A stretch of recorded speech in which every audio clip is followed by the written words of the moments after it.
Hola a todos, bienvenidos a un nuevo vídeo más. Hoy os traigo un vídeo sobre la enfermedad de Alzheimer, una enfermedad que seguramente ya habréis oído hablar de ella, tengáis familiares que la padezcan, la hayáis visto reflejada en películas como por ejemplo El diario de Noah, una película bastante bonita por la trama romántica, pero también donde se refleja muy bien esta enfermedad. Si queréis saber un poco más acerca de esta enfermedad y su causa, quedaros en este vídeo.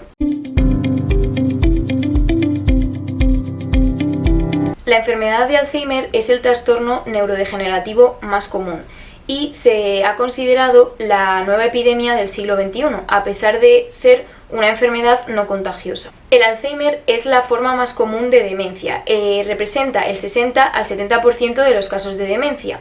Esto no quiere decir que la demencia siempre sea Alzheimer. La demencia es un síntoma común a muchas enfermedades. Pero es verdad que en Alzheimer la demencia es el síntoma más importante. La demencia es un proceso asociado al envejecimiento normal.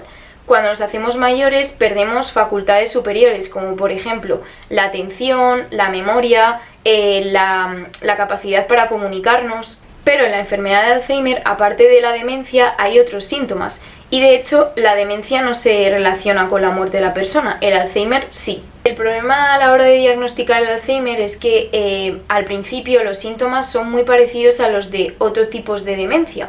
Por lo tanto, no está infradiagnosticado y se necesita un tiempo para diagnosticar la enfermedad. Al principio los síntomas son muy leves, pequeños olvidos, pérdidas de memoria. Se pierde la memoria a corto plazo. Las personas no se acuerdan de lo que han comido el día anterior o de los números de teléfono. Les cuesta hacer tareas que antes eran rutinarias, como por ejemplo hacer la comida, tender la ropa. Les cuesta orientarse, tienen dificultades para acordarse de dónde vivían o dónde. Tienen dificultades para acordarse de las palabras que utilizaban para nombrar ciertos objetos. En definitiva, al principio es la pérdida de memoria a corto plazo. Al principio la memoria a largo plazo, es decir, la memoria autobiográfica, se mantiene, pero conforme avanza la enfermedad, las personas pierden la memoria a largo plazo, ya no se acuerdan ni de quiénes son, no recuerdan las caras ni los nombres de sus familiares, hay una completa desorientación. Aparte que aparecen problemas como por ejemplo dificultad para tragar o dificultades para caminar.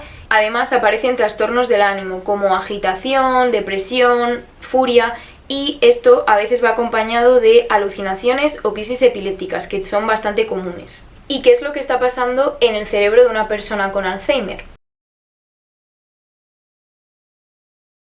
Para eso hay que entender que en el cerebro normal cada sentimiento, cada memoria, son señales químicas y eléctricas que viajan a través de las neuronas que forman el tejido cerebral. Miles y millones de neuronas que están conectadas entre sí.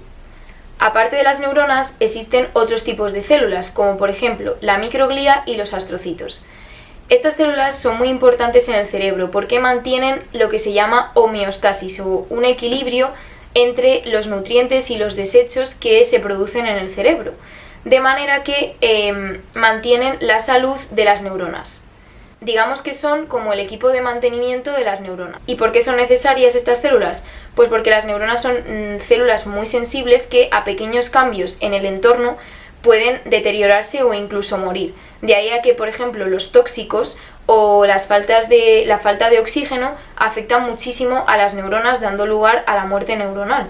A principios del siglo XX, un neurólogo alemán, el Dr. Alois Alzheimer, fue el primero en observar los síntomas de esta enfermedad en una paciente. Tras la muerte de la paciente, al realizar la autopsia, descubrió que había unos depósitos de proteínas en el cerebro distribuidos y que podían ser la causa de la enfermedad. Es lo que actualmente conocemos como placas seniles. Los depósitos de proteínas se producen tanto con el envejecimiento normal como en las personas con Alzheimer. Lo que pasa que en el caso de las personas con Alzheimer es mucho más exagerado. En concreto, en las personas con Alzheimer se produce la acumulación de dos proteínas, que son la beta-amiloide y la proteína tau. La proteína beta-amiloide es una proteína que se acumula tanto en personas sanas como en personas con Alzheimer. Es una proteína que se acumula fuera de las neuronas, es decir, entre las neuronas. Es decir, todos producimos esta proteína, solo que en las personas con Alzheimer se deposita de manera exagerada. Y ahora vamos a ver por qué. Cuando se produce una proteína en cualquier lugar del organismo, esta proteína debe ser modificada, sufre como un proceso de edición en el que se acorta o se pliega para encajar en determinados lugares donde va a desempeñar su función. En el caso de que este proceso de edición sea erróneo, no se produzca adecuadamente, aparece una proteína muy larga que no está bien plegada y que no se puede encajar en el sitio donde tiene que desempeñar su función.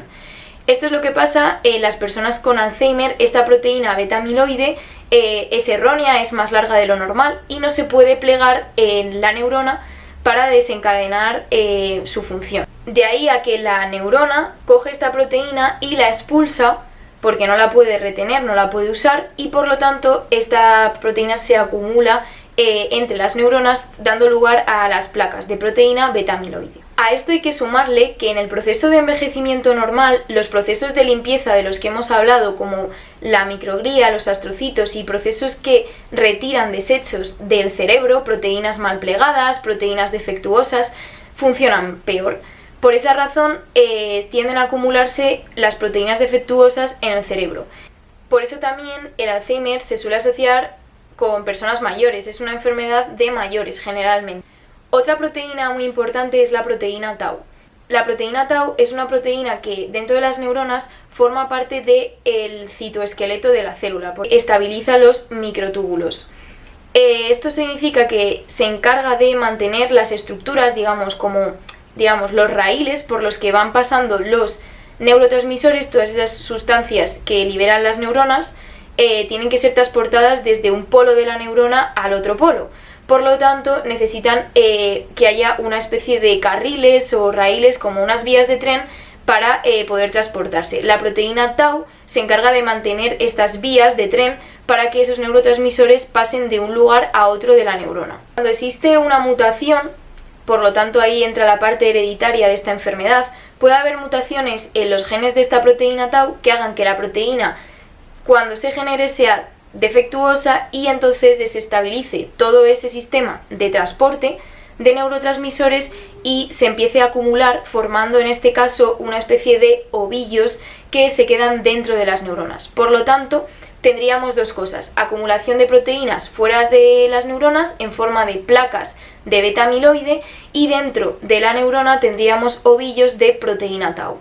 Una cosa curiosa de esta enfermedad es que el acúmulo de proteínas se produce hasta 15 años antes de la aparición de los primeros síntomas del Alzheimer. Por esta razón, aunque es una enfermedad que aparece en la vejez, ya se está gestando desde la edad adulta. Pero, ¿cuál es la primera causa de esta enfermedad? Es decir, ¿qué es lo que produce la acumulación de proteínas en el Alzheimer? Pues bien, como toda enfermedad compleja, no existe una única primera causa. Por un lado están los factores genéticos, que por supuesto la genética tiene un papel súper importante en esta enfermedad. De hecho, muchos casos de Alzheimer son casos familiares, pero por otro lado también existen factores ambientales que favorecen la aparición de esta enfermedad. Los genes o mutaciones en ciertos genes que predisponen al desarrollo de la enfermedad de Alzheimer. Y además se ha visto que personas con síndrome de Down son más propensas a desarrollar Alzheimer. Entre estas causas ambientales puede ser, por ejemplo, el trabajar con tóxicos, como por ejemplo estar en contacto con metales pesados. Todos esos tóxicos afectan muchísimo a las neuronas, que como hemos dicho son células muy sensibles. Por otro lado, enfermedades cardiovasculares, como por ejemplo aquellas que dificultan la llegada de riego de sangre al cerebro y por lo tanto de oxígeno.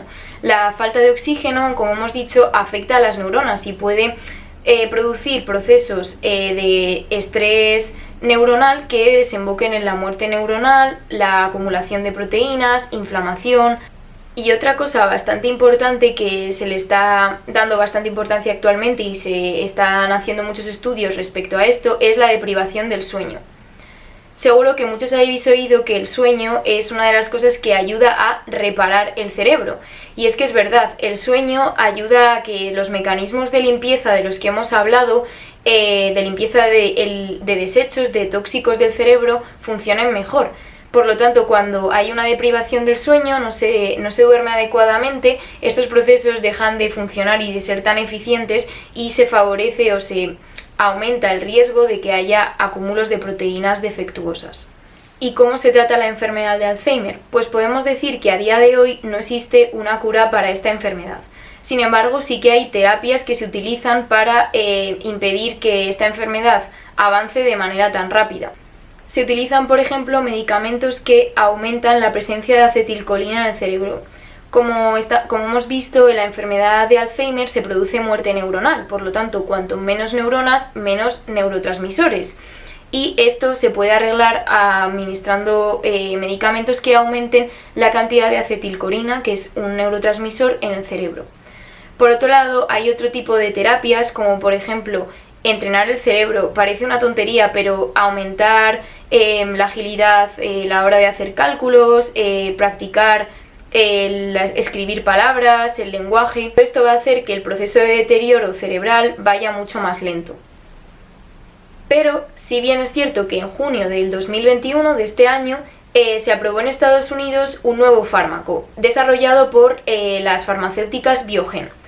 Este fármaco es el aducanumab, todos los fármacos que tienen este nombre tan raro son anticuerpos, es un fármaco biológico.